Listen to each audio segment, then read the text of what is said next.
에스겔서 지난 시간에 이어서 8장입니다. 말씀드린 것처럼 8장서부터 11장까지는 어떻게 보면은 한 문단에 해당되는데요. 하나님께서 하나님의 백성인 유다가 참으로 하나님의 그 진노의 대상이 될 정도로 타락을 했기 때문에 하나님께서 징계의 손길을 내리셨죠. 그래서 이제 매를 드셨는데, 자, 그 매를 들었을 때 1차적으로 소위 말하면 경고성, 그래서 1차적으로 이제 포로로 많은 사람들이 잡혀왔죠. 그때 제일 먼저 잡혀온 사람이 이제 다니엘이라고 했습니다. 다니엘을 비롯한 물론 많은 사람이지만요, 대표적인 사람이 다니엘. 그 다음에 두 번째 침공 때에는 느부갓네살이라고 하는 하나님께서 사용하시는 일종의 도구죠. 이스라엘 하나님의 백성을 매를 때리는데 그 막대기 역할을 했던 그 느부갓네살이라고 하는 사람이 두 번째 침략했을 때에는 지금 여기 에스겔 선지자죠, 제사장이면서 에스겔이라고 하는 사람과 또 상당히 많은 귀족들, 이런 사람들이 이제 두 번째로 포로로 잡혀왔고, 그 이후에 세 번째는 이제 아예 예루살렘 성과 성전이 완전히 파괴되고 멸망되어지게 됩니다. 그러니까 그 예루살렘 성이 파괴되기 얼마 전에 하나님께서 예루살렘에서 저질러졌던 죄악들이 도대체 어떤 죄악들이기에 하나님께서 매를 두실 수밖에 없었는가.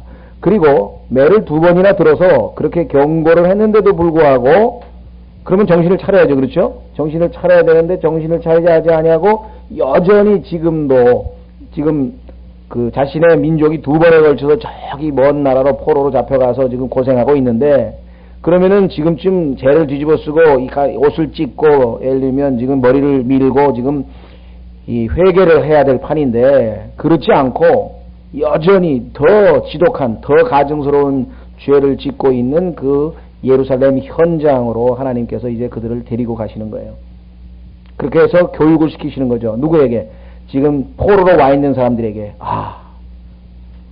속된 말로 우리가 맞아 싸구나. 맞아 싸. 우리가 얻어맞아서 지금 하나님한테 매맞아서 여기까지 왔는데, 이게 전혀 하나님이 무슨 잔인하시거나 이게 아니라, 이건 정말 이 정도만 해도 정말 너무나 덜 매맞은 거라고, 하나님이 우리를 불쌍히 여기신 거라고 여길 정도로 가증한 죄를 짓고 있는 현장을 보여주시는 거지. 그래서 그들은 하나님의 그 징계와 심판이 정당한 거라고 하는 것을 깨달을 것이고, 여기에서나마 우리가 회개하고 하나님 앞으로 돌아가야 되겠다라고 하는 그런 마음을 먹겠죠. 더더군다나 거기서 태어난 2세들, 이민 2세겠죠. 이민 2세들은 왜 자기의 조국을 떠나서 이상한 데 와서 살고 언어도 안 통하는 데 와서 살고 있는지, 그러한 모든 것들이 그 조상들이 지은 죄악의 결과라는 사실을 철저하게 가르치셔서 공부를 하게 되는 것입니다. 요즘으로 치면 역사 교육을 시키는 것이고, 오늘날 우리 정부가 이 과거사 청산에 대해서 아주 강조하고 있는 이유 중에 하나입니다. 물론 오늘날 얘기하는 과거사 청산에는 소위 말하는 정치적인 목적이 아주 많이 들어가 있죠. 명분으로 내세우는 것이 이제 우리가 역사로부터 뭔가를 배우려면 진실을 밝혀야 되지 않느냐. 그 명분과 원칙은 옳은 거지만, 그러나 누구나 다 왜 이 시점에 하필이면 이런 게 있지만요. 그러나 하나님께서는 그것이 아니라 역사를 모르는 사람은 역사의 우를 되풀이할 수밖에 없는 것입니다. 그래서 저희 교회에서는 이 교회사 책을 굉장히 많이 강조했는데요. 이 교회 역사를 정확하게 알지 못하면 왜 우리가 하필이면, 좀 표현이 이상합니다만, 이 고생을 하면서 많은 좋은 교회들도 많이 있는데, 그 큰 교회들 다 잘 지어지고 다 시설도 좋고 다 좋은데 왜 글로 안 가고 이 고생을 하면서 따로 또 모여가지고 또 다른 성경을 쓰면서 또 다시 다른 기존에 큰 성경 공부책도 있는데 또 다시 성경 공부를 해야 하며, 이러한 모든 이유를 역사를 공부해 본 사람이면은 알 수 있다는 거예요. 그렇지 않은 사람이면은 이 고생을 왜 하냐, 이게. 해야 할 가치가 있는 거냐? 가치가 있을 뿐만 아니라 해야지 아니면 살아남을 수 없고 결국은 다 물들어서 그냥 한패거리로 다 타락해버린다고 하는 사실을 역사가 가르쳐주고 있다는 것이죠.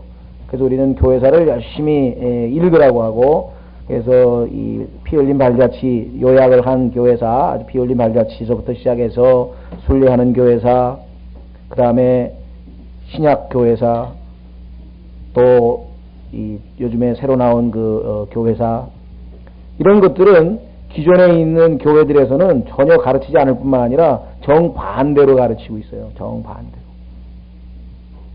그러니까 이스라엘에게도 하나님께서 일종의 지금 역사 교육을 시키시는 상황이다. 이렇게 이해를 하시면 되겠죠.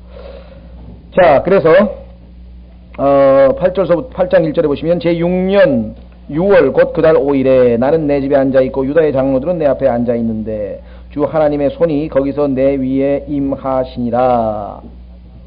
자, 1장 2절로 가보시면은요, 1장 2절에 가보시면 에스겔서 1장 2절에 가보시면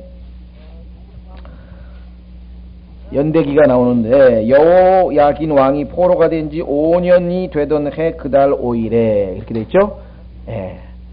자, 그러니까 여기는 6년 6월 그달 5일에 이렇게 된 거 보면은 약 1년여 후에, 그렇죠? 예, 포로로 잡혀온 지, 에스겔이 포로로 잡혀온 지 1년여 후에 이제 하나님께서 그발 강가라고 하는 그들이 거처하고 있던 그 집단, 우리로 치면 어떻게 될까요? 일제시대로 치면은 뭐 오사카 지방이라고 그러나요? 한국 사람들이 집단으로 거주하는 그 이제 지역이 있었을 거 아니에요? 그 지역이 이제 바벨론의 이제 그발 강이라고 하는 강가였는데 거기에서 하나님께서 이제 본국의 상황을, 하나님은 전능하시니까 수백 킬로 떨어져 있는 본국의 상황을 알려주는데 요즘같이 무슨 뭐 텔레비전이 있어서 중계방송을 할 수 있는 상황도, 뉴스를 뭐 CNN으로 볼 수 있는 상황도 아니니까 하나님의 방법은 초자연적인 방법으로 선지자를 하나님께서 예루살렘으로 데려가서 환상 가운데에서 그 예루살렘의 상황을 다 보여준 다음에 그 본 상황을 그대로 유다의 장로들 앞에, 지도자들 앞에서 그대로 선포하고 있는 상황이 지금 바로 이 상황입니다. 놀랍죠? 예. 오늘날은 사람들이 무슨 뭐 카메라로 찍어가지고 막 중계방송도 하고 이렇게 복잡하게 하지만 하나님께서는 그러실 필요가 없잖아요. 예. 전능하니까. 전능하신 분이시죠. 자, 그래서 이제 내 집에 앉아있고, 지난번에 말씀드렸죠? 왜 이 에스겔은 또 이 피난처에서, 소위 말하면은 남의 나라에서 이렇게 집도 가지고 있었느냐? 그것은 하나님께서 1, 2년 피난살이 하는 게 아니라 70년을 포로 생활을 하게 될 것이라고 예레미야를 통해서 말씀을 했는데 사람들은 안 믿었어요. 왜? 거짓 선지자들이 나타나가지고 하나님의 선지자인 예레미야의 말을 대적해서 무슨 소리냐, 우리가 이제 조금 있으면 이집트가 돌아올 것이다, 우리는 금방 이제 1년도 안 돼서 금방 짐 싸가지고 다시 고향으로 돌아갈 거니까 집 사지 말고 예를 들면 뭐 전세를 살라든지 월세를 살라든지 아니면 텐트를 치고 살라든지 이랬단 말이에요. 그래서 마치 곧 고향이라도 돌아갈 것처럼 이렇게 사람들이 착각하고 있는데 하나님께서는 예레미야를 통해서 아니다 이게. 너희들은 죄값을 치르려면은 70년 동안이 필요하다 이렇게 얘기해요. 그래서 이 에스겔은 거기서 이제 자기가 죽을 걸 알고 거기서 살다가 죽을 걸 알고 아주 이 뿌리 박는, 그래서 이 집도 짓고 하여간 살고 있는 상황입니다. 자, 그래서 유다의 장로들은 내 앞에 앉아 있는데 이 장로들은 나중에 보면 아시지만 유대인들의 영적 정치적 통치자인데요. 특히 이제 영적인 지도자들을 장로라 그러고 그 다음에 이제 이 정치 지도자들을 고관이라 그래요. 우리도 지금 고위공무원쯤 되겠죠. 자, 영적 정치적 지도자들이 있었는데 그 중에서 이제 영적인 지도자들을 이렇게 불러 모았습니다.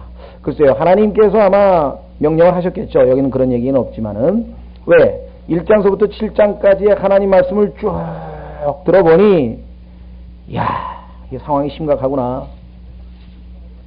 하나님께서 보내신 이 선지자의 말을 한번 다시 우리가 상기하고 배우고 어떻게든지 다시 새 출발할 수밖에 없다. 아마 그런 마음이 들었는지 여기 다 모여 있습니다. 주 하나님의 손이 거기서 내 위에 임하시니라. 이 표현이 반복해서 에스겔서에 나온다고 했죠. 예. 자, 그때 내가 보니 보라, 불의 모양같이 생긴 것이 있더라. 그분의 허리 모양의 아래는 불이며 그분의 허리 위는 광채의 모양 같고 호박색을 띤 것 같은데. 자, 이것은 에스겔서 1장 4절에도 한번 나오고 1장 27절에도 한번 나오고 또 계시록 1장의 예수 그리스도의 모습과도 유사하고 누군지 하여간 얘기는 안 했어요. 우리가 뭐 이걸 신원 확인을 억지로 할 필요는 없습니다. 막 찾아가지고 이게 누구다 또 이렇게 막 이상하게 또 교리를 만들어내면 안 되니까 하나님께서 말씀하시는데 거기까지만 우리가 찾으면 되겠습니다. 그렇죠? 그런데 그분께서 손에 형체 같은 것을 내미사 내 머리털 타래로 나를 잡으심에 그 영께서 나를 들어 땅과 하늘 사이로 들어 올리시고, 야, 유다의 장로들이 그걸 보면서 어떻게 했을까요? 아마 전부 다 무릎 꿇었을 것 같아. 아이고, 하나님께서 나타나시고. 그렇죠? 유다인들은 표정만 보면 그냥 엎드러지는 게 그냥 유대인들이기 때문에, 아니, 사람이 갑자기 공중에서 뭐 이상한 손이, 마치 벨샤살이 파티할 때 이상한 손이 나와가지고 벽에다가 글씨를 써가지고 심판을 선언하듯이 하늘에서 손 같은 뭔가 내려오더니 에스겔의 머리털을 뚝 잡아가지고 들어 올려가지고서는 공중에 떠 있단 말이에요. 얼마나 두려웠겠어요. 예. 자, 그래서 하나님의 환상 속에서 나를 데리고 예루살렘으로 가서 북쪽을 바라보는 안뜰의 입구에 이르시니 거기에는 질투의 형상 곧 질투를 일으키는 형상의 자리가 있더라. 보라, 이스라엘의 하나님의 영광이 거기 있는데, 아직까지는 거기 있는데 이 영광마저 떠나버린다고 하는 선언이 이제 8장서부터 11장 사이에 보면 나와요. 더 이상 거룩하신 하나님께서 있기가 마음이 불편해서 더 이상 있기가 참으로 힘든 지경까지 왔다. 내가 평야에서 본 그 환상과 같더라. 평야에서 본 환상은 1장에 있었죠. 자, 그래서 우리는, 자, 그렇다면은 이 1장에 나와 있는 이 불의 모양, 성경에 보면은 뭐 아까도 말씀드렸습니다만 불에 대해서는 성경에 많이 반복되어 있는데요, 하나님에 대해서 성경에서 말씀하실 때 소멸케 하시는 불이라 이렇게 표현한 부분이 있어요. 하나님께서 불과 연관 지을 때는 거의 대부분이 심판과 연관이 되어 있는데요, 한번 확인해 보겠습니다. 오늘날 하나님의 자녀라고 하는 그리스도인들마저도 하나님에 대한 균형적인 시각이 아닌 아주 뭐랄까요, 왜곡된 시각을 가지고 있는데, 그것은 뭐냐면 하나님을 너무 만홀히 여기는 거예요. 어떤 사람은 하나님께서 우리를 아빠라고 부르지 않았습니까? 아바 파더, 아빠라고 이렇게 친밀하게 하나님께서 우리를 부르라고 하지 않았습니까? 물론 그 말은 틀린 건 아니에요. 그러나 그 아바 파더라고 하는 것이 오늘날 우리가 일상적으로 얘기하는 것처럼 뭐 아빠를 보고 뭐 데디 뭐 하면서 또 미국 사람들처럼 아버지 이름 막 부르잖아요. 아버지 이름도 막 부르고 하는 어떤 그런, 아버지를 가벼이 여기거나 자기의 뭐 동급으로 여기거나 그런 차원하고는 전혀 다르다는, 친밀하면서도 그분 앞에 지켜야 될 것은 지키는 거죠. 부부간에 뭐 해라, 이거 반말 툭툭 쓰고 그런다고 해서 그게 친밀한 건 아니잖아요. 옛날에 우리 이조 시대에 보면은 다 부부끼리도 존댓말 쓰면서도 얼마든지 친밀할 수 있잖아요. 예를 들면은. 그러니까 꼭 그런 것만은 아니다.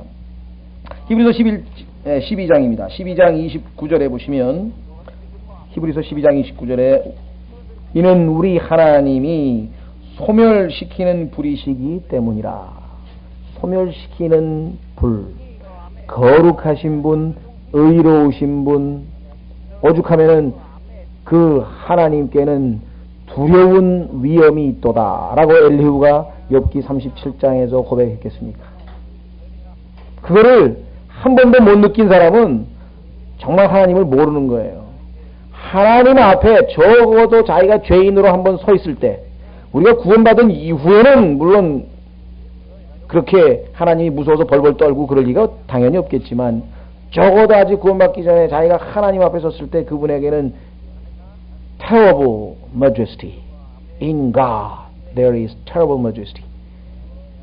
하나님께는 두려우신 위엄이 있도다. 그분은 우리가 함부로 대할 수 있는 그런 분이 아니고, 가볍게 대할 수 있는 분이 아니고, 그분의 말씀을 그냥 무시하거나 이럴 분이 아니에요, 우리가. 그런데 그 하나님이 어떠한 분이신지를 잘 모르니까, 그렇죠? 잘 모르면 우리가 그분 앞에 뭐 까불 수도 있잖아요. 예를 들면. 자, 어릴 때 우리가 그럴 수는 있겠죠. 그러나 점점 자라면서는 우리가, 자, 그래서 우리는 이 불에 대해서, 심판하시는 하나님에 대해서 좀 늘 기억을 하셔야 한다. 균형 잡혀야죠. 하나님은 사랑이시라. 하나님의 긍휼은 영원 무궁하다. 맞습니다. 하나님의 사랑과 은혜와 긍휼과 평강과 축복과, 그러나 그분의 심판과 징계와 불로 소멸케 하심과 이런 모든 것들을 균형 잡힌 시각에서 우리가 하나님에 대해서 알아야 됩니다. 그래야 하나님께서 때로 나에게 징계의 손길을 가하시더라도 그 하나님을 신뢰할 수 있지, 맨 사랑의 하나님, 무슨 하나님, 좋으신 하나님 막 했다가 나중에 하나님께서 매중 들면 그때 가서 이 하나님은 좋으신 분이 아니신가 뭐 또 이상한 소리 나고, 엉뚱한 소리 하면 곤란하다니. 자, 그래서 우리는 2절에 하나님의 모습에 관한 이야기를 했습니다. 3절에서 두 가지 견해가 있는 것 같아요. 이런 건데 사실은 뭐 별로 얘기하고 싶지 않은데 사람들이 이제 또 이 얘기를 해요. 이게 도대체 진짜 하나님께서 몸까지 다 들어 올린 거냐, 아니면은 그 사람은 그대로 앉아 있는데, 에스겔은 거기 그대로 앉아 있는데 에스겔이 혼만 빠져나간 거냐, 뭐 또 이걸 얘기하시는 분들이 있어요.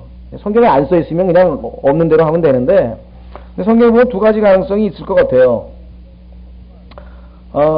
예를 들면 여러분 잘 아시는 빌립 같은 경우에요. 사도행전 7장에 보면은 하나님께서 이제 몸까지 들어가지고 그 이디오피아 내시에게 보내가지고 거기서 복음 전하고, 임무가 끝나니까 다시 또 들어올려가지고 딴 데다가 또 보내신 것으로 봐서 몸까지 들려갔다. 그거 가능하죠. 엘리야도 몸을 입은 채로 하늘로 불병거를 타고 올라갔으니까. 또 요한의 경우에는 밤모섬에 앉아 있었는데 앉아 있는 채로 혼만 올라간 것이 아니냐. 아직 영광스럽게 변화되지 않은 몸을 입고 어떻게 셋째 하늘까지 요한이 올라갔겠는가. 그렇죠. 또 그렇게 얘기하시는 분도 있고. 그래서 성경이 말씀 안 하시니까 몸은 그대로 있으니까 혼만 빠져나간 건지 아닌지 그건 알 수 없다. 자, 그러니까 뭐 그러나 두 가지 이 견해가 있으니까 혹시 그런 얘기를 하면은 그게 그렇게 호기심 차원에서 또는 참조 차원에서는 필요한지 모르지만 그게 그렇게 중요한 거냐, 그렇지 않다는 것이죠. 예. 자, 그래서 요런 것만 그냥 성경에서 그냥 흥미를 가지고 요리조리 따지고 막 이전 뭐라 그러나요? 뭐 죽을 때 우리 그리스도인이 죽을 때 휴거될 때 뭐 피를 쏟고 가느냐 안 쏟고 가느냐 막 요런 거 그냥 요런 데 관심 있는 사람이 있는데, 성경은 그런 데 관심을 갖는 것 자체는 잘못됐다고 안 해요. 왜? 그게 성경에 나오는 얘기니까. 그러나 거기에 occupied, 마음이 장악이 돼가지고 점령이 돼가지고 왼종일 그 생각만 한다. 아니에요. 성경은 나에 대하여 증거한 거라. 성경을 공부하는 궁극적인 목적은 예수 그리스도를 아는 지식에서 자라가기 위함이지, 그것이 예수 그리스도를 아는 지식에 별 도움이 안 되고 오히려 그것에 붙들려 가지고 말이죠. 성경에서. 예, 그래서 아주 논쟁이 되는 교리라든가 또 어려운 구절이라든가 이런 걸 가지고 끝까지 파헤쳐서 단정 지을 수는 없어요. 성경이 말씀 안 하면 모르면 모르는 거죠. 나중에 주님 앞에 갔을 때 지금은 우리가 희미하게 본다 그러지. 희미하게 투명하지 않고 모르는 것이 얼마든지 있을 수 있거든요. 예. 자, 그래서 이제 초점은 이제 하나님께서 데리고 갔는데, 예루살렘으로 갔는데 북쪽을 바라보는 안뜰의 입구에 이뤘다. 이 북쪽이라고 하는 것은 성경에 보면 여러분 잘 아시다시피 그 예루살렘에 있어서 성전이 놓여 있는 방향이고, 예수 그리스도께서 갈보리를 향하여 성읍 밖으로 끌려나갔던 그 문이 이제 북쪽 문이었는데, 예루살렘 성에. 자, 뿐만 아니라 갈대아, 다시 말하면 이 그 느부갓네살이 쳐들어오는 방향도 또 북쪽 방향이에요. 또 더군다나 더 중요한 것은 성경에 보니까 하나님의 왕좌, 하늘 왕좌가 놓여 있는 것이 바로 북쪽이라고 성경에서 말씀한다 그랬죠. 그래서 에스겔서 1장 공부할 때 우리가 북쪽에서 회오리바람이 불어온다고 했을 때 성경에 보니까 북쪽은 하나님께서 계신 방향을 나타낸다고 하는 것을 보았습니다. 그렇다면은 여기 보면은 5절에 보시면 맨 끝 아랫부분에 제단문의 북쪽 어귀의 질투의 형상, 그러니까 질투의 형상의 위치가 뭐냐면 제단 문의 북쪽 어귀예요. 그렇다면은 성전 안에 하나님께서 흠향이라는 얘기는 그냥 들이마시는 거죠. 하나님께서 지금 번제단에서 지금 번제가 헌신을 의미하는 지금 이 희생물이 지금 막 타오르고 있는데, 요즘으로 치면 그냥 막 고기 냄새가, 그 소고기나 그 고기 냄새가 흥기롭게 지금 막 올라가는 거를 하나님께서 지금 받으시고 냄새를 맡으시고 흐뭇해하고 계시고 하나님께서 경배 받으시는 그곳에 하나님의 질투를 유발시키는 형상을 하나님께서 그토록 싫어하시고 하나님께서 절대로 만들지 말라고 했던 그 형상을 거기다가 만들어 놓고, 누가? 하나님의 백성이. 모르는 사람이 아니잖아요. 십계명을 다 알고 하나님께서 형상 만든 것이 얼마나 싫어하신다는 거 다 알고 하나님께서 출애굽기에서 말씀하시기를 나 주는 질투하는 하나님이라 다른 신을 섬겨서는 안 되고 다른 신들의 형상을 만들어서는 안 되고 그걸 누차 얘기를 했는데 그분께 경배하는 감히 그 자리에서 마저 질투의 형상을 만들어 놨다. 이건 정말 더 이상 어떻게 고쳐볼 수 없는 상황까지 왔기 때문에 이제 하나님께서 심판을 하실 수밖에 없는 그런 상황이겠죠. 그렇죠? 예. 자, 그래서 이 질투의 형상 곧 질투를 일으키는 형상의 자리가 있더라 그랬습니다. 여러분 잘 아시다시피 성경에서 이 형상과 관련된 구절은 아주 많이 있는데 우선 5절까지 먼저 보죠. 보라 이스라엘 하나님의 영광이 거기 있는데 자 하나님의 영광이 머물러 있는 그 자리에 하나님이 아닌 다른 신의 형상을 만들어 놓고 거기다가 경배를 하니 하나님께서 거기에 계실 수가 없는 상황이죠. 그렇죠? 예, 그래서 지금 떠나시려고 지금 영광은 아직 머물러 있는데 이제 떠나시는 장면이 11장에 나옵니다. 자, 그래서 5절에 죄송합니다. 내가 평에서 본 그 환상과 같더라. 5절 그때 그분께서 내게 이르시되 사람의 아들아 이제 너는 눈을 들어 북쪽을 향한 길을 바라보라. 하시기에 내가 눈을 들어 북쪽을 향한 길을 바라보니 보라 제단문의 북쪽 어귀에 그 질투의 형상이 있더라. 자, 질투의 형상의 자리가 있었죠? 3절에 자리를 떡 만들어 놨어요. 그리고 드디어 보니까 드디어 이제 형상이 거기다 떡 세워놨어요. 자, 이 질투의 형상이 무엇이냐에 대해서도 여러 가지 이야기들을 합니다. 그래서 너무 구체적으로 성경을 추정을 해서 어떤 분은 그 마귀 그런데 성경에 보니까 이 마귀가 꾸불통 구부러진 뱀이라 그랬단 말이에요. 그런데 입에서는 눈이 뭐 둥그렇고 뭐 코가 뭐 입에서는 뭐 불꽃이 나오고 뭐 이러면서 욥기에 보면은 그 마귀의 모습이 잘 묘사되어 있죠. 그러니까 욥기 41장의 리워야단이라고 하는 그 하나님이 묘사하시는 마귀의 모습을 가만히 보면은 중국 사람들이 만들어 놓은 용하고 모양이 똑같다. 근데 정말 읽어보면 그 묘사가 용하고 똑같아요. 그래서 그 용의 형상을 만들어 놓은 거 아니냐. 오늘날도 이미 중국에서는 이미 용을 만들었잖아요. 예, 용의 형상이.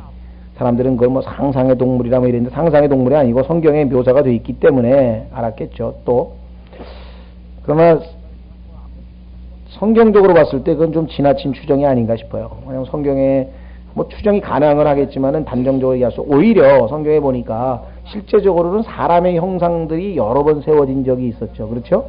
예, 한번 확인해 보겠습니다. 다니엘서 3장에 가시면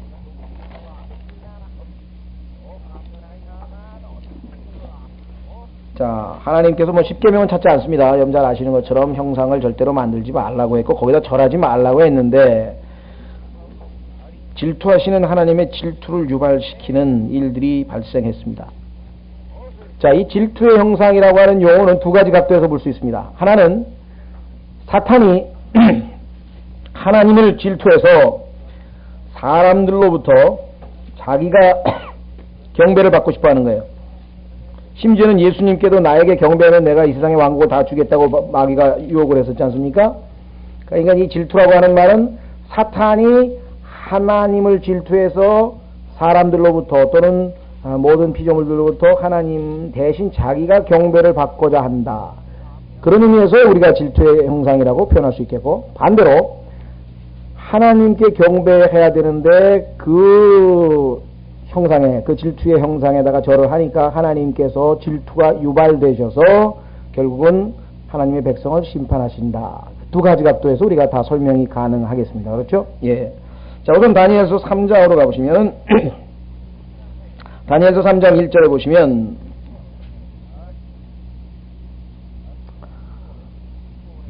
정말 오늘날 여러분도 아시다시피 우리나라에 뭐 서울에도 말할 것도 없고요. 얼마나 많은 형상들이 세워져 있는지. 그렇죠? 거기다가 또 가서 엎드려 절하잖아요. 자, 느부갓네살이 만드는 형상 한번 보겠습니다. 느부갓네살 왕이 금으로 한 형상을 만들었으니, 자, 금이나 은이나 이런 거 갖고 만들지 말라 그랬는데요. 그 높이는 60규빗이요 넓이는 6규빗이라 왕이 이것을 바빌론 지방의 두라 평야에 세웠더라. 아마 역사의 반복으로 봐서는 짐승의 형상도 아마 이 두라 평원에 세워지지 않겠느냐. 그는 성경적 원칙에 의해서 추정이 가능한 겁니다. 왜냐하면 성경에 보면 항상 역사가 반복이 되는데요. 느부갓네살 왕이 사람을 보내 통치자들과 총독들과 대장들과 재판관들과 재무관들과 모사들과 보안관들과 여러 지방의 모든 지리자들을 함께 모아 느부갓네살 왕이 세운 형상의 봉헌식에 오게 하매, 이에 통치자들과 총독들과 쭉 나와서 모였다. 4절에 그때 선포하는 자가 외치르되 오 백성들과 민족들과 언어들아 왕께서 내게 명령하시나니 하면서 이제 오케스트라가 동원이 되죠. 5절에 너희는 코넷과 피리와 하프와 트롬본과 비파와 줄 달린 타악기 온갖 음악 소리를 들을 때 엎드려서 느부갓네살 왕이 세운 금 형상에게 경배하라. 누구든지 엎드려서 경배하지 아니하는 자는 그 즉시 맹렬히 불타는 용광로 한가운데 던져지리라 하니. 그렇죠? 예, 그래서 이 형상에다가 전부 다 절을 하게 됩니다. 자, 다니엘서 9장으로 가면은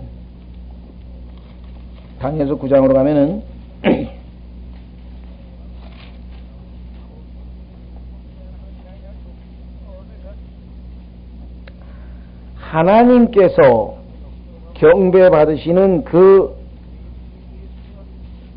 재단에서 하나님께 바치는 그 희생 제사를 금지시키는 일이 적그리스도에 의해서 자행되는 내용이 나와 있습니다.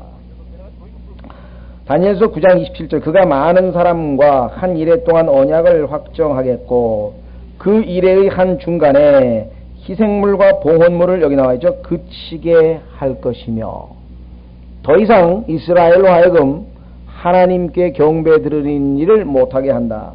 또 가증한 것들로 뒤덮기 위하여.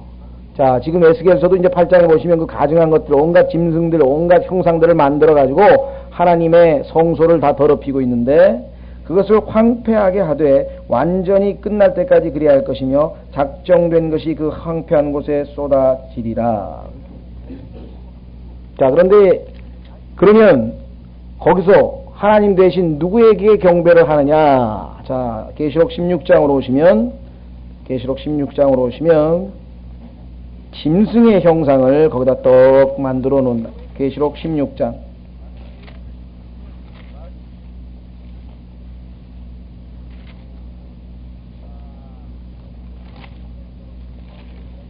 죄송합니다. 계시록 13장.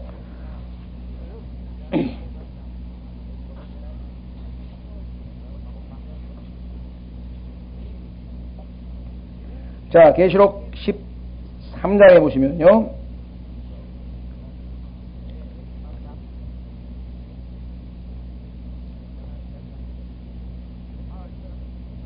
짐승이 등장하는데 이 적그리스도가 등장했다가 한번 죽었죠. 예, 3절에 보니까 죽게 되었다가 다시 부활하는 그런 기적이 일어나게 됩니다. 그때부터 이제 사람들은 완전히 적그리스도에게 마음을 빼앗기겠죠. 그렇죠? 죽은 줄 알았는데 그 사람이 다시 살아나 보세요. 그 다음에 그 사람이 뭐 인류의 영웅이 될 것은 뭐 너무나 뻔한 스토리가 아니겠습니까? 예, 그래서 지금 어떤 일이 벌어지는가? 자, 12절에 보시니까 그가 첫째 짐승 앞에서 첫째 짐승의 모든 권능을 행사하고, 자, 첫째 짐승은 정치 지도자입니다. 둘째 짐승은 종교 지도자입니다. 거짓 선지자죠. 자, 또 땅과 그 안에 거하는 자들로 하여금 첫째 짐승에게 경배하게 하니 곧 치명적인 상처가 나은 자라. 죽었다 살아난 자인데 33절 그가 큰 이적들을 행하되 사람들의 눈앞에서 불이 하늘로부터 땅 위에 내려오게 하고. 자, 마치 진짜 엘리야가 했던 기적처럼 흉내를 내네요. 자, 또 짐승의 눈앞에서 기적들을 행할 권능이 있어 이 기적들로 땅에 거하는 자들을 속이며. 기적 일어났다 그러면 전부 다 하나님께서 일으키신 것으로 생각하지 말고 혹시 적그리스도가 속이는 것 아닌가, 이걸 조심하셔야 돼요. 오늘날 마지막 때는 특히. 자, 그래서 기적을 일으키는 무슨 뭐 유능한 훌륭한 목사라면 속지 마세요. 99%가 다 여기 나와 있는 것도 속이기 위함이에요. 땅에 관한 자들에게 이르기를 칼로 상처를 입었다가 살아난 그 짐승을 위하여 형상을 만들라. 하나님께서 십계명에서 만들지 말라 했는데 만들라. 그런데 그 사람이 당시에 최고 종교 지도자예요. 오늘날 어떻게 판명하셨어요, 여러분들이? 오늘날 뭐 신학교 교수가 됐던 뭐 대주교가 됐던 교황이 됐던 아니면 뭐 영국의 캔터베리 대주교가 됐던 미국의 아니면 유명한 목사가 됐던 간에 성경에 하나님께서 하신 말씀에 어긋나게 하면은 그건 다 여기 나와 있는 둘째 짐승의 영을 받은 사람들이 거짓 선지자라 이 말. 자, 그래서 결국은요 그 짐승에 경배하고자 하지 않은 자는 다 죽이게 하더라. 5절에 나오죠. 어떤 기적을 베푸나 보세요. 15절 또 그가 그 짐승의 형상에게 생명을 줄 권능이 있어 그 짐승의 형상으로 하여금 말도 하게 하고. 여러분 지금 미리 리허설을 해보실 분들은요 저기 헐리우드에 어디죠? 헐리우드인가요? 디즈니랜드 있는 데가 어딘가 모르겠네. 하여간 저 LA 지역이죠. 애나하임. 애나하임에 가면은 디즈니랜드를 구경하시게 되면은 거기에 가면은 링컨 동상도 링컨이 다 말합니다. 링컨도 말하고 거기는 동상들이 다 말해요. 그리고 악수도 하고 말도 하고 살아서 여기 나와 미리 시범을 한번 가서 리허설 해보세요. 여기 나와 있어요. 그 짐승의 형상에게 경배하고자 하지 아니하는 자들은 다 죽이게도 하더라. 아까 나왔죠? 누간네살도 경배하는 사람 다 죽였잖아요. 마귀가 예수님께 뭐라 그랬어요? 나에게 경배하라. 이렇게 경배하라. 이렇게 얘기를 했어요.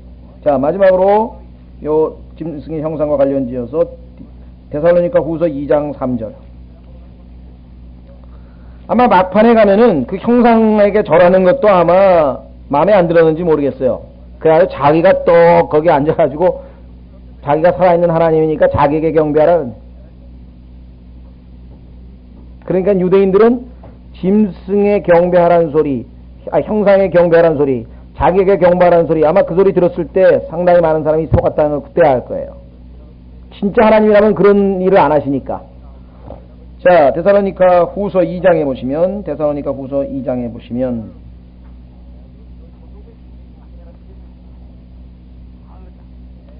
1절 형제들아 주 예수 그리스도의 오심과 우리가 그분께로 함께 모이는 것으로 말미암아 이제 너희에게 간청하노니. 예, 언젠가 자꾸 모이죠. 우리 그리스도인들의 특징은 뭐냐? 함께 모이는 것입니다. 여기 나와 있습니다. 나중에도 함께 모이는데 지금도 그래서 모이기를 패하는 자들의 습관과 같이 하지 말고 집에 혼자 있지 말고 모이라 그랬는데 이것도 하나님의 가벼운 명령이 아닙니다. 이게 굉장히 중요한 명령이고 우리의 유익을 위해서 특별한 경우가 아니면은 정말 뭐 거리도 멀고 여러 가지 힘드시겠지만은 사실 일주일에 2번 이상은 모이는 것이 늘 중요하죠. 자, 그 다음에 보세요. 너희는 영으로나 혹은 말로나 혹은 우리에게서 받았다는 서신으로나 그리스도의 날이 가까이 이르렀다 해서 쉽게 마음이 흔들리거나 불안해하지 말라. 지금 산에 가서 휴거 기다리는 사람은 다 마음이 흔들리고 불안해서 거기 가 있는 거거든요. 그러니까 불안해하지 말고 흔들리지 않는 사람은 여기 나와서 성경 공부하고 편안하게 집에 있지 거기 산에 가서 막 박수 치고 막 그 이상한 행동은 안 한다. 아무도 어떤 방법으로든 너희를 속이지 못하게 하라. 아까 뭘로 속인다 그랬어요? 기적을 베풀고 속이고 병 고쳐준다고 속이고 기적과 이적으로 속이는 겁니다. 딴 걸로 속일 수가 있나요? 누가 속아요? 안 속지. 자, 이는 먼저 배교하는 일이 일어나고 저 죄의 사람 곧 멸망의 아들, 이게 짐승 적그리스도입니다. 그러니까 적그리스도 이름은 죄의 사람, 멸망의 아들, 짐승, 적그리스도 뭐 다양하죠. 그날 이르지 아니할 것이며 그는 대적하는 자요 하나님을 반대하는 자입니다. 그 다음에 하나님이라 불리거나 혹은 경배를 받는 모든 것 위로 자기를 높이는 자로서 하나님처럼 하나님의 성전에 앉아 하나님도 아닌 자가 자기가 하나님처럼 하나님의 성전에 앉아 자기를 보여 하나님이라 하느니라. 자기 자신이 하나님이라 하느니라. 이 마지막 때에 이러한 일들이 벌어질 것을 말씀했는데 유대인들은 이미 지금 역사의 반복 아까 말씀드렸죠. 해 아래 새 것이 없다. 마지막에 일어날 일들을 하나님께서 미리 에스겔에게 지금 예루살렘에서 벌어지는 형상을 모습으로 지금 다 비춰주고 있는 것입니다. 자, 그래서 지금 질투의 형상 성경을 보니까 하나님은 뭐라고 했습니까? 보이지 않는 분이에요. 그런데 그 보이는 형상으로 만들어야 직성이 풀리는 사람이 있다 이 말이에요. 하나님은 보이지 않는 분인데 그걸 자꾸 보이는 형상으로 뭔가 자꾸 보이게만. 제일 어리석은 사람이 집에다 예수님 사진이나 그림 걸어놓은 사람이라고요. 그 예수님은 아니에요. 성경에 나오는 예수 그리스도의 모습하고도 틀릴 뿐만 아니라 오히려 나중에 그거 자꾸 들여다보고 있다가 그거 비슷하게 생긴 사람 나타나면 거짓 메시아를 진짜 메시아인 줄 착각할. 아마 그 예수 그리스도라고 이렇게 그려놓은 그림들 보면 아주 멋있죠. 그렇죠? 근데 성경에는 보면 예수님께서는 인간적으로 봤을 때 멋있다는 게 안 나온다. 볼품이 없다 그랬거든요. 그러면 뭔가 다르잖아요. 예? 그 다음에 눈도 까맣다 그러고 머리도 까맣다 그랬는데 막 이상하게 혼혈 비슷하게 막 갈색 머리가 나오고 이게 뭐가 또 이상하고 그 다음에 유대인이신데 예수님은 유대인의 모습하고는 전혀 다른 모습을 하고 계시고 이게 뭔가 이상하네. 자, 그래서 이 보이지 아니하시는 하나님을 자꾸만 보이는 것으로 만들려고 하는 것, 이것이 바로 아주 치명적인 아주 인간들의 약점입니다. 그러니까 종교는 보이지 않으면 어필이 안 돼요. 그러니까 뭔가를 자꾸 보여줘야 돼요. 뭐 십자가 형상을 만들든지 뭐 물고기 모양을 만들든지 아니면 하여간 뭐 묵주를 만들든지 아니면 뭐 그림을 그리든지 뭘 하든지 간에 아니면 뭐 저에다가 이렇게 뭘 하나 만들어 놓든지. 그리스도인들이 갖는 믿음을 갖기가 가장 힘든 게 뭐냐면 보이는 거 없고 잡히는 거 없고 아무것도 없는 증거가 기록된 말씀을 믿으라 이게. 이은이 이거 응? 기록된 말씀을 믿으라. 그뿐만 아니라 눈에 보이는 것은 믿음이 아니라고 또 성경에 선언을 해놨네. 보이는 것으로 살지 아니하고 믿음으로 살리라. 너희가 그리스도를 보지 못하나 사랑하며, 그렇죠? 사랑했고 지금도 보지 못하나 사랑하는도다. 하나님께서 기뻐하시는 것은 눈에 지금 안 보이지만 그분을 믿고 신뢰하고 따르고 사랑하고 그것을 하나님께서 기뻐하신다. 믿음은 보이지 않는 것의 증거요. 바라는 건 뭐 미래에 있을 일이래. 미래 바라는 것의 실체라. 그 성경에 정의 내려져 있다.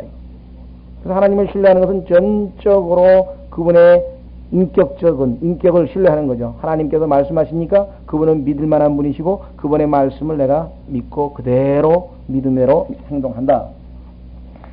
자, 그래서요, 왜 하나님께서는 이렇게 보이지 않는 것을 얘기를 했는가? 인간은요, 눈에 보이는 것에 의해서 상당히 영향을 받아요. 눈에 보이는 것. 자, 한번 보세요. 에스겔서 6장 9절에 보시면은요. 에스겔서 6장 9절에 보시면 하나님의 마음이 상했는데 하나님의 마음이 상한 원인이 두 가지가 있어요. 그것은 뭐냐면 인간의 마음이 비뚤어졌는데 그 인간의 마음이 비뚤어지기 전에 무슨 일이 벌어졌느냐? 뭔가 잘못된 걸 봤어요. 그렇죠? 자, 보세요. 6장 9절 너희 중에 도피한 자들은 포로로 끌려간 민족들 가운데서 나를 기억하리니 이는 나를 떠난 자들의 음탕한 마음과 자기 우상들을 따라 음행의 길을 가는 자들의 눈으로 말미암아 내 마음이 상하였음이라.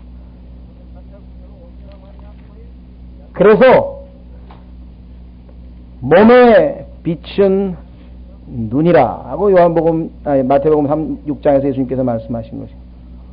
오늘날 사람들로 하여금 하나님으로부터 마음이 떠나가게 하는 방법, 또 하나님께 마음을 들이지 못하게, 그러니까 구원받을 때도 마찬가지예요. 오늘 왜 구원의 역사가 일어나기가 그렇게 힘든가? 이미 사람들의 눈을 마귀가 완전히 장악하고 있기 때문에, 노예로 했기 때문에 이 세상에 지금 눈으로 보이는 것으로 말미암아 하나님을 찾을 수 있는 마음 상태가 된다고 하는 것은 엄청나게 어렵습니다. 그리스도인들도 눈을 마귀에게 거의 90% 이상은 점령당했다. 눈을. 그럼 뭐야? 마음은 하나님으로부터 멀어질 수밖에 없다. 자, 한번 확인해 보겠습니다. 예레미야. 우선 그 밑으로 내려가서 같이 보겠습니다. 죄송합니다. 죄송합니다. 제가 뭡니까 눈과 관련지어서 질투의 형상도 형상이지만 그 밑에 또 관련된 그림이 또 있거든요. 자 8장 미리 계속 보겠습니다. 7절서부터 보시면 5절까지 봐 6절 예. 그분께서 또 내게 이르시되 자 그럼 질투의 형상 말고 또 뭐가 있냐 그것뿐이냐 아니다 이 말이죠. 하나님이 더 보여주겠다 그랬어요. 사람의 아들아 그들이 행하는 것을 내가 보느냐 이스라엘 집이 여기에서 크게 가증한 일들을 행하여 나로 하여금 내 성소를 떠나 멀리 가게 함을 내가 보느냐. 보세요. 하나님께서 같이 할 수 없기 때문에 그 성소를 떠나시려고 하는데 여기서 끝난 게 아니라 그러나 너는 다시 돌아서라 그리하면 더 큰 가증한 일들을 보리라 하시니라. 더 큰 가증한 일들이 무엇인가 보세요. 그분께서 나를 데리고 뜰의 문에 이르시기에 내가 본즉 보라 벽에 구멍이 있더라. 예. 어디서 본 것 같죠? 예, 벽에 구멍이 난 데로 들어갑니다. 그럼 깜깜한 데 가니까 무슨 이상한 그림이 있고 사람들이 둘러앉아서 뭔가 재미있게 구경하고 있어요. 오늘날 연극 공연하는 장소나 영화관이 이미 해 아래 새 것이 없다고 이미 있었어요. 이미 보세요. 하나님께서 지금 영화인지 연극인지 아니면 아트 갤러리에 가서 지금 구멍 뚫고 들어가서 보는 거예요. 8절에 그분께서 내게 이르시되 사람의 아들아 너는 그 벽을 뚫으라 하시기에 내가 그 벽을 뚫었더니 보라 한 문이 있더라. 그분께서 내게 이르시되 너는 들어가 그들이 여기에서 행하는 사악하고 가증한 일들을 보라 하시기에 내가 들어가 보니 보라 온갖 형태의 기어다니는 것과 가증한 짐승과 이스라엘의 집의 모든 우상이 벽의 사방에 그려져 있고 오늘날은 뭐 활동사진이어가지고 막 반짝반짝하면서 움직이지만요 옛날에는 쭉 만화처럼 그려져 있는데요. 예를 들면 이 벽에 가면은요 저 위에서부터 시작해가지고 영화의 장면 첫 번째 장면 두 번째 장면적으로 쫙 그려져 있어요. 이렇게 밑으로 가가지고 쭉 그려져 있는데 거기에 보면은 그 내용들이 여기는 기어다니는 것과 지난번에 그룹에 대해서 공부하면서 왜 기어다니는 것이 사탄과 연관이 되어 있는가 왜 다섯 번째 그룹은 지금 현재 없는가에 대해서 이미 공부를 했었습니다. 그래서 기어다니는 건 나오면 여러분 딱 보면 이건 사탄과 관련이 있다. 가증한 짐승 레위기에 보면 하나님께서 깨끗한 짐승과 더러운 짐승을 쫙 구분해 놨는데 주로 가증한 짐승만 여기 다 그려져 있어요. 깨끗한 짐승은 안 그려져 있어요. 깨끗한 짐승도 물론 그려서는 안 되지만 가증한 짐승. 그럼 나중에 뭡니까 이 디즈니 영화사에서 만든 영화를 한번 보세요.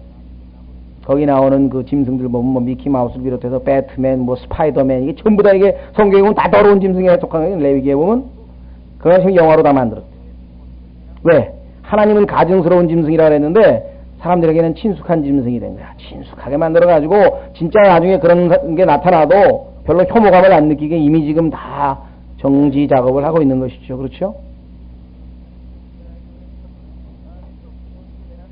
자, 그 다음에 11절 이스라엘 집 장로들 가운데 70명이 그것들 앞에 서 있으며 거기 그림에 그려져 있는 우상들에게 지금 경배를 드리고 제사를 지내는데요. 사반의 아들 야사냐도 그들의 한가운데 서 있고 자, 이 사람이 누군가 이제 좀 이따 살펴보겠습니다.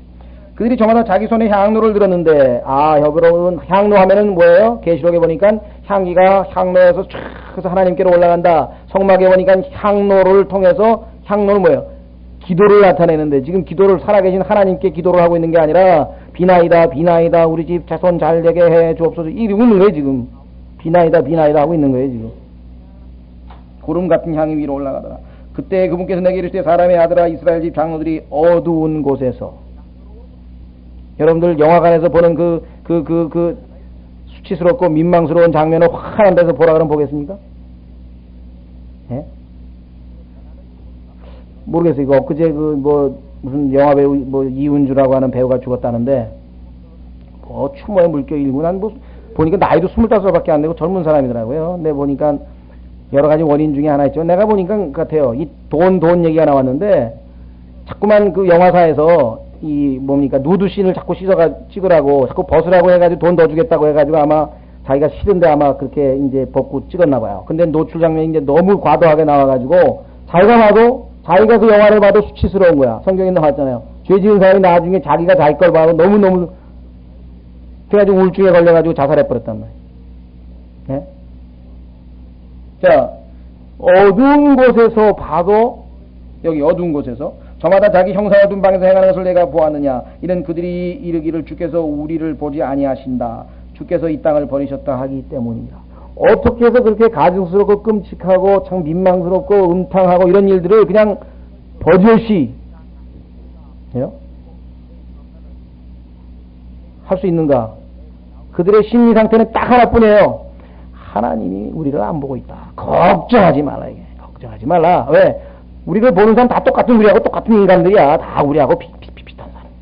아, 쟤네들도 저런 거 좋아한다 이게. 저런 거 다 보고 다 뭐 하나님이 보고 계신다 하면 못할 거 아니에요. 그렇죠? 근데 하나님이 안 보신다 이게. 안 보신다. 그들의 심리 상태.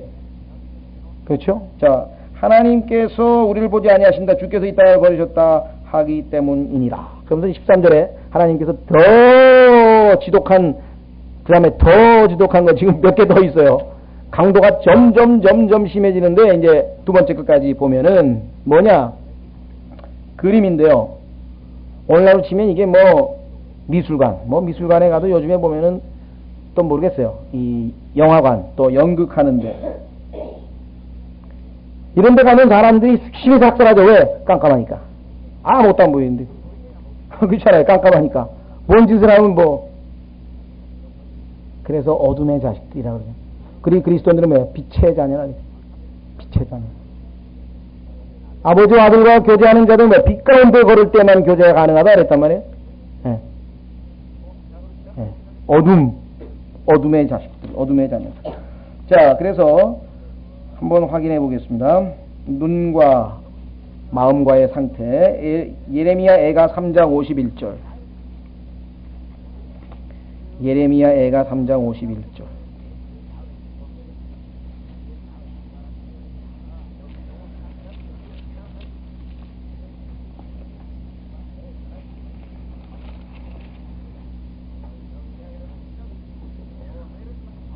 이 시대를 살면서 우리가 뭐 텔레비전 안 볼 수는 없겠죠. 또 뭐 유익한 다큐멘터리도 있고, 또 컴퓨터도 마찬가지 유익한 정보도 있는데, 웬만큼 성숙한 그리스도인이 아니면, 웬만큼 성숙해서 성령으로 충만되지 않으면 템퍼런스 절대 안 됩니다. 아무리 도덕적으로 중립적인 내용이라 할지라도 시간 가는 줄 모르고 시간 다 뺏기게 돼 있어요. 시간 가는 줄 모르게 돼 있다 이게. 컴퓨터가 됐든 뭐가 됐든지 간에 시간 가는 줄 모르게 돼 있고, 그리고 내용의 거의 90% 이상은 10%가 유익하고 좋은 것들이 있죠. 없다는 게 아니에요. 그거를 뭐 가려볼 만큼 성숙되면 얼마나 좋겠습니까?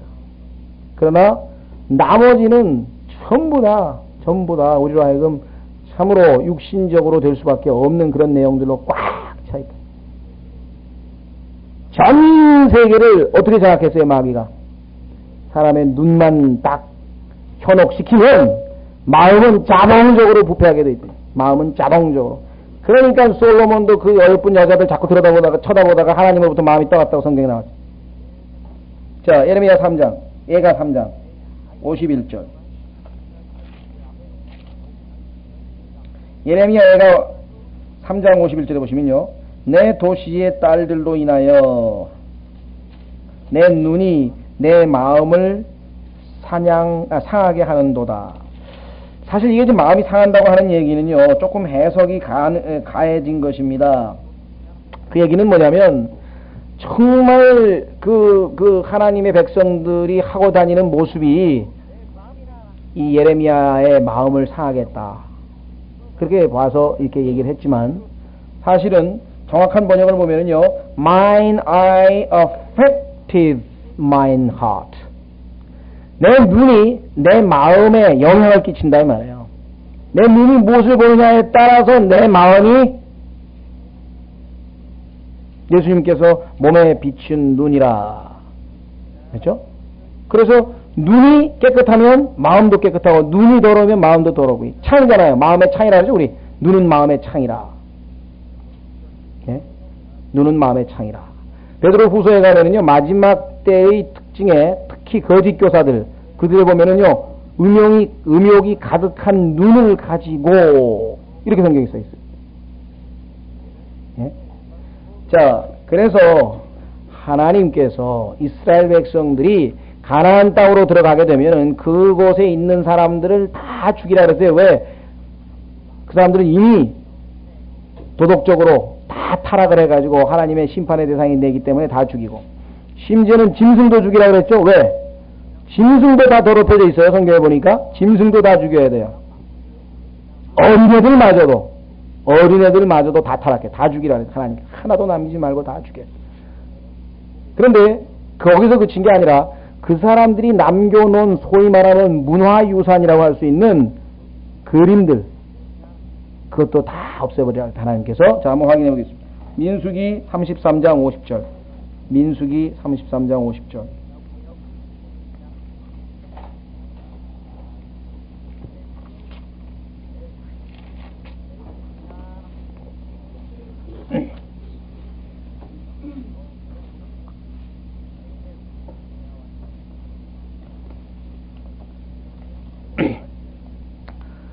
민수기 33장 50절.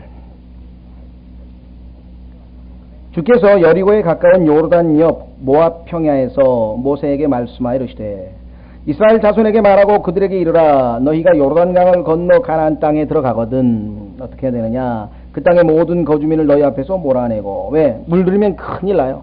이들이 하는 짓이 전부 다 우상숭배에다가 하나님 보시기에 가증스러운 짓만 골라서 하고 있기 때문에 일단 다 몰아내야 되고, 그 다음에 그들의 그림과 부어 만든 형상을 다 멸하고, 그림을 다 없애라 할 때. 예? 왜 그런지 아세요? 오늘날 치면 이게 도색 잡지, 포르노 잡지에 나오는 그림들이에요. 그걸 어떻게 해서, 요즘에 모르겠어요. 실제 이스라엘 지역에서는 그것이 유물로 고고학자들이 발견했는지 모르겠는데, 뭐 거기까지 갈 필요도 없어요. 여러분 잘 아시는 저 로마 이 밑에 이탈리아에 있는 폼페이라고 하는 도시 있죠? 폼페이. 이탈리아 남부에 가면은 폼페이라고 하는 그 도시가 있었는데, 거기가 소돔과 고모라를 뺨치는 아주 타락한 도시여서 하나님께서 그 옆에 있는 베스피누스인가요? 베스피누스라고 하는 화산이 있는데, 화산이 폭발을 해가지고 그 용암이 하늘로 솟구쳤는데, 그 솟구친 용암이 도시를 다 덮어버렸어요. 그러니까 거기 사는 사람들이 다 익었어요. 용암에 덮여가지고 깨끗하게 한순간에 간 거예요, 그냥. 야, 우리가 볼 때 이게 너무, 어떤 면에서는 덜 잔인할지도 모르겠어요. 그냥 순식간에 그냥, 하는데 그냥 용암이 그 뜨거운 바위물이 딱 덮어가지고 다 깨끗하게 끝나버렸어요. 도시 하나가 그냥 다 깨끗하게 끝나버렸어요. 그래서 아주 역사에 귀감이 되는, 역사의 교훈이 될 그런 도시인데, 그거를 도대체 무슨 짓거리를 했길래 이런 일이 벌어졌느냐 해가지고 그걸 또 다 발굴을 했어요. 고고학자들이 가가지고. 아마 다행인 것 같아요. 그래도 교훈을. 제가 거길 다행히 갔는데, 가보니까 그 안에 있는 그림들이 이거예요. 기어당기는, 웬누 뱀을 그렇게 많이 그려놓고, 그 다음에 무슨, 그냥 레위기 하나님께서 가증스럽다고 하는 짐승들 거기다 잔뜩 그려놓고, 그 다음에 다 뭐냐면 요즘 얘기하는 포르노 그림 다 그려놓고, 벽에다가 다 그려놨어요. 똑같아요.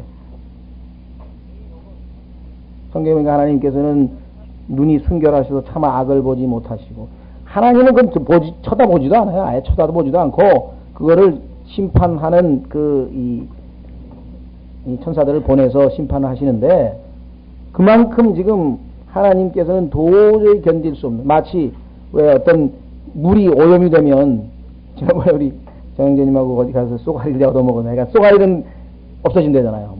왜? 깨끗한 물에만 살기 때문에 없어진다, 이게. 그 다음에 조금 이제 하면 또 그 다음 게 없어지고, 막 흙탕 물에만 사는 메기 있잖아, 메기. 그거 흙탕 물에 그냥 진흙탕 속에도 머물러 있고. 그러니까 하나님께서 도저히 그 영광이 그냥 같이 할 수 없는 상황에 지금 떠나버리신다고 얘기를 했는데요. 그래서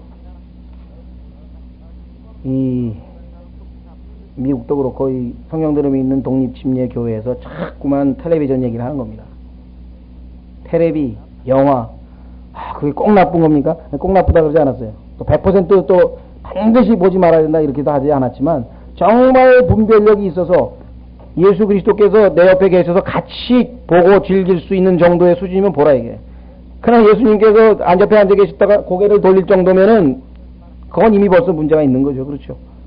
그런데 이게 안방 안에서 자식들하고 다 같이 화면에 다 나오니까, 그리고 마치 그런 거 하면은 이게 무슨 구세대가 되고, 그렇죠? 이게 지금 보통 심각한 일이 아닙니다. 지난번에 제가 말씀드린 그 자매님 간증이, 물론 그 자매님 무슨 그렇게 나쁜 걸 봤다는 건 아니지만, 그냥 그 텔레비전이라고 하는 것이 그만큼 영적 생활에 치명적, 왜? pictures, 여러분들 얼마나 놀란 줄 아세요? 이 텔레비전에 가면 기자 이런 사람들이 이제 자기가 방송에 내보낼 뉴스 편집을 하잖아요. 예를 들면 오늘 뭐 9시 뉴스에 자기가 뭐 무슨 뭐 중국에서 있은 뭐 조류 독감에 대해서 아니면 중국의 뭐 지진에 대해서 자기가 무슨 방송을 한다, 리포트를 한다. 그러면 거기서 사진이 이제 뭐 수백 장이 왔을 거 아니에요, 이제. 그럼 그거를 그 리포트를 하면서 한 20장 카트로 쫙 해가지고 만든단 말이에요. 편집을 해서 이제 방송을 한. 그때 하는 말이 뭐냐면은 자기 동료에게 야, 그 그림 몇 장 보내주라. 그림이에요, 그림. 텔레비전 화면을 요즘도 기자들이, 텔레비전 방송 기자들이 사용하는 게 성경 용어로 쓰는 거예요. 야, 그림 좀 보내줘. 그림 좀. 어떤 분들은 그림이야말로 우리가 또 글자를 보고 배우는 것보다 훨씬 더 교육적 효과가 좋기 때문에 우리 시청각 교육이라는 게 있잖아요. 그러니까 마귀는 항상 좋은 것을 나쁜 데다 사용하고요. 돈도 좋은 건데 나쁜 데다 쓰잖아요. 못된 데다 쓰고. 지혜도 좋은 건데 나쁜 데다가 히틀러처럼 쓰고. 이게 문제다, 이게. 그래서 우리가 그 자체를 텔레비전, 영화 이게 다 나쁘다. 아니죠. 그것 우리에게 유익한 정보를 주고 우리에게 많은 인터넷 같은 경우도 얼마나 우리가 요즘에 복음 전파의 도구로 쓰고 텔레비전도 복음 전파의 도구로도 쓰지만 웬만큼 우리가 이 영적으로 깨어있지 않냐면은 거기에 잘못하면 말려 들어가는 게 거의 십상이라는 거죠. 그래서 깨어 기도하라, 깨어 기도하라, 깨어 기도하라 하지 않으면요. 자, 그래서 지금 이 형상에 대한 이야기까지 지금 했습니다. 예, 좀 쉬었다가 다음에 이제 몇 가지 그 사바냐의 아들 얘기 조금 더 하고 그다음에 세 번째 하나님 보시기에 더 가증스러운 건 무엇인가 한번 보겠습니다.